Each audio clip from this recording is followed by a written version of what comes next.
বয়ান না, এখন শুধু দোয়া বাকি। বয়ান হয়ে গেছে, বাকি রইল মোনাজাত। মোনাজাত দেওয়ার জন্যই বসছি, যেহেতু মন মানসিকতা বয়ান শোনার মতো সেই ধৈর্য হয়তো আপনার আছে, আমার নাই, বা আমার আছে আপনাদের নাই। ক্লান্ত আমি সব থেকে বেশি। আরে ভাই, আপনারা এত আবেগ দেখেন না, এই আবেগ দিয়ে তো আর সম্ভব না দিন কায়েম করা। ভোটের আগের রাত্রে সব টাকায় বিক্রি হয়ে যাবেন তো লাভ কি? যারা বিক্রি হবেন ঠিক ঠিক হয়ে হাত তুললেন, আপনাকে অসুবিধা লাভ আছে কোনো? হ্যাঁ, একটা মুরগি কিনতে যাবেন দোকানে 500-1000 টাকা, একটা ছাগল কিনবেন 20,000, একটা গরু কিনবেন 1 লাখ। আর আপনারা আশরাফুল মখলুক ভোটের আগের রাত্রে 500 টাকায় বিক্রি হয়ে যাবে। তার মানে আপনি প্রমাণ করলেন আপনি গরুর চেয়েও খারাপ, আপনি শুয়ারের চেয়েও খারাপ। পশুর দাম আছে, আপনার দাম নেই। শামসুল হক ফরিদপুরি রহমতুল্লাহ আলাইহি একদিকে জেনারেল লাইনের সর্বোচ্চ শিক্ষিত, অন্যদিকে সব থেকে বড় একজন আমার দেশের গৌরবান্বিত আলেম বুজুর্গ আইয়ুব খানকে ধমক দিয়া বলতেছিল, হে আইয়ুব খান, টাকা দিয়া গরু কিনা যায়, শামসুল হকরে কিনা যায় না। তো যারা ভোটের আগে 500 টাকায় বিক্রি হয়, ওরা মানুষ না, পশু বলবো না, ওরা পশুর চেয়েও খারাপ। ওদেরকে পশু বলা যাবে না, এর থেকেও, কারণ পশুর দাম 20,000, এর 500 টাকায় বিক্রি হয়ে যায়, তাহলে তো পশুও না, এর থেকেও খারাপ। টাকায় পশু বিক্রি হয়, কোনোদিন মানুষ বিক্রি হয় না। আল্লাহ হেদায়াত দান করুন। তো আমি আয়াত আর হাদিসের তর্জমাটা বলে দোয়ার দিকে অগ্রসর হব। আল্লাহ পাক এ জামিয়াকে কবুল করেন, আপনাদেরকে কবুল করেন। আল্লাহ বলেন, ইয়া আইয়ুহাল্লাযীনা আমানুত্তাকুল্লাহ, ও মুমিনেরা তোমরা তাকওয়া অর্জন করো। অকুনু মা'আস সাদিকিন, পৃথিবীতে যারা আল্লাহর প্রিয় বান্দা, সত্যবাদী, এদের বন্ধু হয়ে থাকো। বন্ধু হয়ে যাও না থাকো? থাকো। নবীজি বলেন, আল বারাকাতু মা'a আকাবিরিকুম, তোমাদের জীবনের বরকত নিহিত তোমাদের আকাবির, আল্লাহওয়ালা যারা আহলুল্লাহ, এদের মধ্যেই। আয়াতে পাকে 2টা আদেশ দিয়েছেন মুমিনদেরকে, বেঈমানকে না। কেন? বেঈমান জান্নাতে যাবে না, শুধু মুমিনরা যাবে। কারা যাবে? মুমিনরা যে জান্নাতে যাবে, তাও বহু বেতের বাড়ি খাওয়ার পর, বহু কপালে ফিডে আছে। দলিল, ইন্না বানি ইসরাঈলা তাফাররাকাত আলা 72 মিল্লাহ ওয়া তাফতারিকু উম্মতি আলা 73 মিল্লাহ কুল্লুহুম ফিন্নার ইল্লা মিল্লাতান ওয়াহিদা।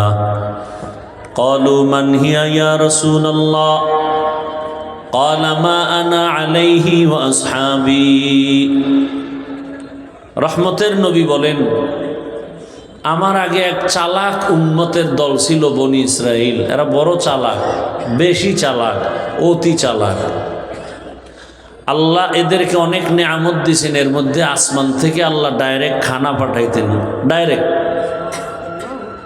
একেবারে সরাসরি আসমান থেকে সন্ধ্যাবেলায় ভুনা পাখি পড়তো জমিনে, ডাইরেক্ট একটা পাখি ভুনা। আর যে নিশির পরে শিশির পরে এর মতো হালুয়া আল্লাহ দিতেন ডাইরেক্ট। কোনো কাজ নাই, কর্ম নাই, খাও আর আমারে ডাকো। তবে মুসা নবীকে বলছিলেন, মজা পায় যেন আবার আগামীকালকের জন্য রেখে না দেয়, তাহলে কিন্তু বন্ধ করে দেব। আর যদি রেখে না দেয়, আমি ব্যবস্থা করে দেব। ওই উম্মতেরা মজা পায়, আজ খাইলে কাল খাবো, কি রেখে দেই। নবীজি বলেন, এই চালাকি বনি ইসরায়েলরা না করলে আমার উম্মতরা কিয়ামত পর্যন্ত আসমানের ডাইরেক্ট খানা পাইত। এই চালাকি করতে করতে এদের মধ্যে দলে দলে ভাগ হইয়া ৭২ হয়েছে। কত দল? নবী কয় আমার উম্মত আরেকটু চালাক, ওদের মধ্যে আরো এক দল বেড়ে যাবে। কত হবে? এর মধ্যে সবাই জাহান্নাম। সবাই কোথায় যাবে? ইল্লা মিল্লাতান ওয়াহিদা, মাত্র একটা কাতার দল জান্নাতে যাবে। কয় দল? ক্বালু মান হিয়া ইয়া রাসূলুল্লাহ। সাহাবায়ে কেরাম বললেন, পয়গম্বর, যেই দলটা জান্নাতে যাবে তাদের পরিচয় কি? নবী যদি বলতেন আমি মুহাম্মদকে মেনে চল, আমার আদর্শ যারা মেনে চলবে তারা জান্নাতে যাবে, এতটুকু কথা যদি বলতেন, এতটুকু কথাও তো যথেষ্ট ছিল। নবীজিরে মানলে জান্নাতে যাবে, এতটুকু বললে হতো না? রহমতের নবী বলেন না, আমার আদর্শ আর আমার হাতে গড়া সাহাবায়ে কেরামের আদর্শ, এই দুইটা আদর্শকে সমন্বয় করে যারা জীবনকে চালাবেন এরাই শুধু বিনা হিসাবে জান্নাতে যাবে। তাহলে শুধু নবী, কারা? সাহাবায়ে কেরাম। অতএব এই জমিনে যারা বলবে আমরা নবী মানি, রসুল মানি, সাহাবায়ে কেরামদেরকে মানি না, বা সাহাবায়ে কেরামের বিরুদ্ধে কথা বলবে আর লিখবে, এরা মুসলমান হলেও এরা ৭২ দল জাহান্নামীদের অন্তর্ভুক্ত। তুকু যাও সুন্নতে আহমদ কু যাবা মুহাম্মদ কৈবুদ নিসবত রামান আহাব্বা সুন্নতি কৌলে রসূল মজদায়ে কা নামাই হাম কুন কবুল। তাহলে ৭২ দল কি? ঘুম আসতেছে? ৭২ দল জান্নাতি। কয় দল? ওই যে ৭২ দল জাহান্নামী, এর মধ্যে হিন্দু নাই, বৌদ্ধ, খ্রিস্টান, ইহুদি নাই, সব কি? সব মুসলমান। ওই ৭২ দল মুসলমানের ভেতরে কিছু মানুষ মাঠে ঘাটে চলাফেরা করে, আমাদের সাথেও আছে। কি? শুধু যদি বলে আমরা রহমতের নবী মানি, সাহাবা মানি না, ওমরে ফারুকরে মানি না, তাহলে সে মুসলমানও ঠিক, তবে জান্নাতি দলের অন্তর্ভুক্ত না, ৭২ দল জাহান্নামীদের অন্তর্ভুক্ত। قال النبي صلى الله عليه وآله وسلم عليكم بسنتي وسنة الخلفاء الراشدين المهديين। রহমতের নবী বলেন, আমি মুহাম্মদের আদর্শের নাম সুন্নত, আমার কলিজার টুকরা আদর্শ সাহাবায়ে কেরাম যারা খুলাফায়ে রাশিদিন তাদের আদর্শের নামও সুন্নত। আমারটাও সুন্নত, তাদেরটাও সুন্নত।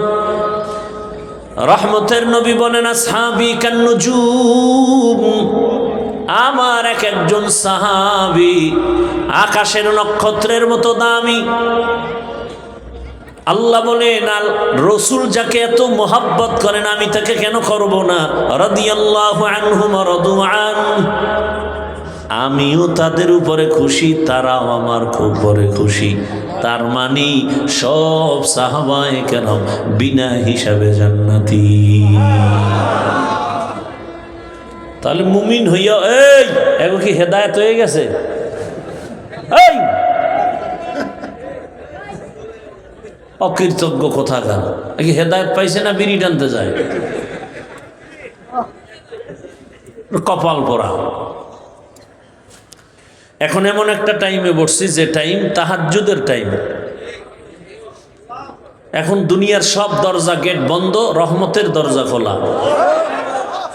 অতিও গভীর হয় রজনী যখন, নীরবে প্রভুর নাম জপিও তখন। প্রভুর করুণা যদি পাইবারে চাও, গভীর রাতে উঠে প্রভুর গুণগান গাও। দুনিয়াতে যত মানুষ দামি হয়েছে এই গভীর রাতে মালিকের সাথে কথা বলার কারণে। এই গভীর রাতের নজর যার ভেতরে লাগছে সে দামি হয়ে গেছে। দুনিয়ার মানুষ এখন সব দরজা বন্ধ করে ঘুমায়, অফিস বন্ধ, আদালত বন্ধ, দরজা বন্ধ, মায়ের গেট বন্ধ, বাবার দরজা বন্ধ। দুনিয়ার সবাই বলে এখন আর তোমার সাথে কথা হবে না, মোবাইল বন্ধ, এখন আর লাইন নাই, সংযোগ নাই, নেটওয়ার্ক বিচ্ছিন্ন। সবাই বলে কালকে কথা হবে, এখন আমার সাথে কথা হবে না, আমি এখন নীরবে ঘুমাবো, আমার সাথে আর কোনো আলিঙ্গন হবে না, খানা দানা হবে না, তোমার সাথে আমার সম্পর্ক বিচ্ছিন্ন। আমার আল্লাহ ডাকেন, আসো, আমার দরজা খুলে দিলাম, আসো। কার কত মনের কথা আছে বলো? কার কত মনের কথা, কার মনের কি আকুতি আমার কাছে বলো? কেউ শুনবে না তোমার এখন কথা, সব লক করে দিয়েছে, মোবাইলও পাবা না। এখন আমি আল্লাহ অপেক্ষায় আছি কখন তুমি আমার সাথে কথা বলার জন্য দাঁড়াবে। বান্দা তুমি ওযু বানাও আর যায় নামাজে 2 রাকাত নামাজ আদায় করে ডাক দাও, ইয়া রাব্বি গফিরলি। গুনাহ করেছো 50 বছর, আমি ক্ষমা করতে লাগবে 1 সেকেন্ড। وَإِذَا سَأَلَكَ عِبَادِي عَنِّي فَإِنِّي قَرِيبٌ أُجِيبُ دَعْوَةَ الدَّاعِ إِذَا دَعَانِ فَلْيَسْتَجِيبُوا لِي وَلْيُؤْمِنُوا بِي لَعَلَّهُمْ يَرْشُدُونَ।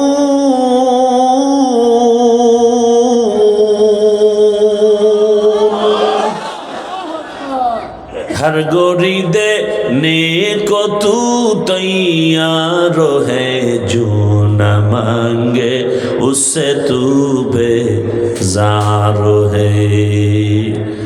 আল্লাহ বলেন, সাআলাকা ইবাদি, আমার বান্দা যখন আমারে সুয়াল করো, ডাকো, ফাইন্নী করিব, কই ডাকো, কই তাকাও, আমি তো তোর কাছেই।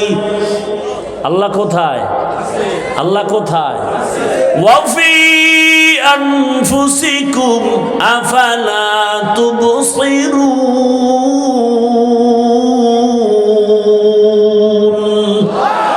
তেরা আয়না आलो में रंग बू है, तेरा ऐना आलो में रंग बू है, जिधर दिखता हो उधर तू ही तू है।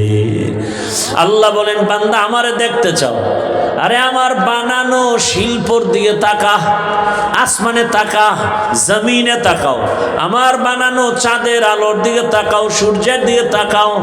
কয় তাকাবো, রাতে তো সব অন্ধকার। কয় সব বাদ দিয়া তোর চেহারাটার দিকে তাকায় দেখ, এত সুন্দর চেহারা। একই মায়ের গর্ভ থেকে 5টা চেহারাওয়ালা বান্দা দিলাম, কারো চেহারার সাথে কারো মিল নাই, কারো কণ্ঠের আওয়াজের সাথে কোনো মিল নাই। কণ্ঠ কেমন ব্যবধান কেউ বুঝে না, মা বুঝে। 10টা বাচ্চা বাড়ির সামনে খেলতেছে, হঠাৎ একটা বাচ্চা কান্না করে, বড় সন্তান খায় আম্মু, বাচ্চারা কান্না করে, মা খায় আমার বাচ্চা, খায় না আমগো বাবু না, মা খায় না আমারটাই কাঁদে। সন্তান গিয়া তাকায় দেখে ঠিকই আম্মা যাকে ইশারা করছে সে আমাদের বাবুই কাঁদে। কেউ কণ্ঠ বুঝতে পারে না। আল্লাহ মায়ের মধ্যে একটা রাডার লাগায় দিছে, যে কারণে মা বাচ্চার আওয়াজ পেলে বুঝতে পারে বাচ্চা কোনটা, কোন বাচ্চা আমারে ডাকলো। আল্লাহ তাআলা বলেন, এই সময় আমাকে ডাকো, আমি আল্লাহ তোমার ডাকের সাড়া দিতে আসছি। ফজরে তোমারে পাই নাই, আমি আল্লাহ সব তোমার জন্য বানিয়ে দিলাম, আসমান জমিন সব তোমার, সব তোমার, সব তোমার, তুমি আমার। দুনিয়ার সব কার? আমার। আমি কার? আমি কার? আল্লাহ। মান কানা লিল্লাহ কানা আল্লাহু লাহ, যে আল্লাহর হয়ে যাবে, যে বলবে আল্লাহ আমি তোমার, আল্লাহ কয় সব তোর। হ্যাঁ, সব তোমার, আসমান তোমার, জমিন তোমার, পাহাড় তোমার, সব মখলুক তোমার গোলাম। আর তুমি যদি আমার গোলাম হতে পারো, আমার কথা তুমি শুনবা, তোমার কথা বাঘে শুনবে। আমার কথা তুমি শুনো, তোমার কথা বাঘে শুনবে। আমার কথা তুমি শুনো, তোমার কথা সমুদ্রে শুনবে। বলখের বাদশাহ ইব্রাহিম ইবনে আদহাম রাজকীয় পোশাক ফালাইয়া মাওলার তালাশে দৌড়ায়, ইয়া ইলাহি মুঝসে মুঝকো दूर कर, ताके देखो मुझ में तुझको एक नजर। আল্লাহ আমার থেকে আমাকে দূর করো তো তুমি, আমি তোমাকে দেখবো। এরে আল্লাহর গোলাম, নিজের কলব থেকে আমি ভাব দূর করে দাও। আমি কি, আমার বাড়ি, আমার টাকা, আমার পয়সা, আমার এই, আমার সেই। আল্লাহ কয় তুইও তো তোর না কি, আমিও তো, আমার ঘড়ি, আমার জামা, আমার মাইক, আমার স্টেজ। আরে ঘড়িটা মরে গেলে আরেকজনে হাতে দিয়া বলবে ঘড়ি আমার, জামাটা আরেকজনে গায়ে দিয়া বলবে এটা আমার, আমার বাড়িটা দখল করে বলবে এটা আমার বাড়ি, বাবার না। তাহলে আমি যে কবরে থাকবো সেটাও তো আমার না। আমার যা বলি কিছুই না, আমিও আমার না। বান্দা তুমি কলবের ভেতরে আমি আল্লাহকে ঢুকাও। মুসা নবী বলেন আল্লাহ এমন একটা কালেমা শিখাও যা কাউরে শিখাও নাই। আল্লাহ বলেন তুমি মোহাব্বত করে কালেমা পড়ো, লা ইলাহা ইল্লাল্লাহ। মুসা নবী বলেন এটা তো পুরাণ। আল্লাহ বলেন জানো না রে মুসা, এটার মধ্যে তো আমার কলিজার নাম ঢুকানো, ইসমে জাতের নাম লাগানো। এই নামটা যখন তুই ডাক দাও, ওরে রহমান বলে ডাকো, রহিম বলে ডাকো, লতিফ বলে ডাকো, আল্লাহ নামের মধ্যে যে এত মায়া লাগানো তুমি জানো না? আল্লাহ শব্দ দিয়া কালেমা বানানো, এটা তুমি ভালো করে জিকির করো, ভালো করে। আর জানো এটার পাওয়ার কত। আসমান জমিন সব যদি এক পালায় রাখো, আর লা ইলাহা ইল্লাল্লাহ ভিন্ন পালায় রাখো, কালেমার পাল্লাটা ভারী হয়ে যাবে। করি না জিকির, এটা ফালায় দিছি পিসাব গো কান্দে, এই জিকির টিকির ভিড়ের কাম।